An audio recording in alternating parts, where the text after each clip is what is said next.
Hello mga Mars, may parcel na dumating ang asawa ko. Kala ko nga para sa akin ang binili niya kasi iniabot niya agad, yun pala ako ang magbabayad. Pero okay lang, para naman sa amin ito. Isa palang microphone ang binili niya para naman daw may libangan kami kapag walang pasok sa trabaho. Itong Platinum mic karaoke KS 5,000 ang napili niya dahil bukod sa mura, ang dami pang magagandang reviews. Pagbukas ko na-amaze talaga ako dahil napakahaba ng wire. Nasa 8 to 10 meters yata ito. Microphone naman ay mabigat, hindi halatang mumurahin at bagong-bago ang itsura. Para malaman kaagad namin kung legit ba, sinubukan agad naming mag-videoke. Pero pasensya na po talaga kung hindi ko pwedeng iparinig ang boses ng asawa ko. Totoo pong maganda ang tunog ng mic pero hindi po mababago ang boses ng asawa ko. Yabag man jud kaayo siya bisag unsaon. Alam niyo bang kami lang talaga sa bahay ang nakarinig ng boses ng asawa ko? Nagpapahuli, sumubok rin ako pero katulad ng asawa ko, bagay jud kayo among tingog pulos yabag, so nakakahiya sa madlang people. Pero no doubt, sobrang ganda talaga ng mic na ito, napaka-powerful ng tunog, pwede gamitin sa mga singing contest. Tapos hindi na kailangan ng battery, so hindi nakakatakot na baka malubat ito habang kumakanta tayo, di ba? Sa mga gusto bumili nito, ilalagay ko na lang ang link sa comment section. At tapos mag-video okay, agad naman akong nag-bake ng pa-order kong brownies.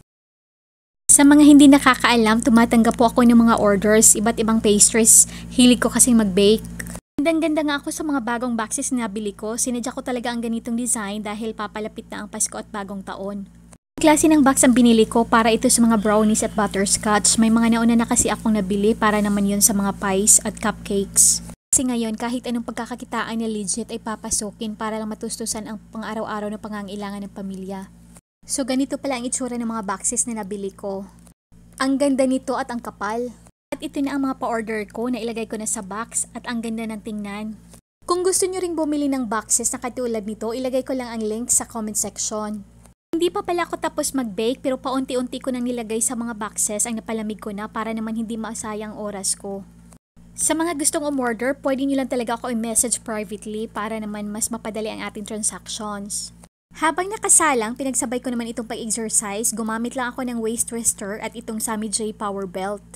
O diba, kaya naman talagang pagsabayin ang exercise at ang pagtatrabaho. Multitasking pa nga tayo dito, may kita na magiging healthy pa tayo, pero biro lang hindi naman talaga ganito kalaki ang kita sa ganitong uri ng business. Lalo na at part-time ko lang naman talaga ginagawa ang pagninegosyo. Anyways, kung gusto niyo ring magpabudol nitong pampalit ng bewang, ilagay ko na lang ang link sa comment section.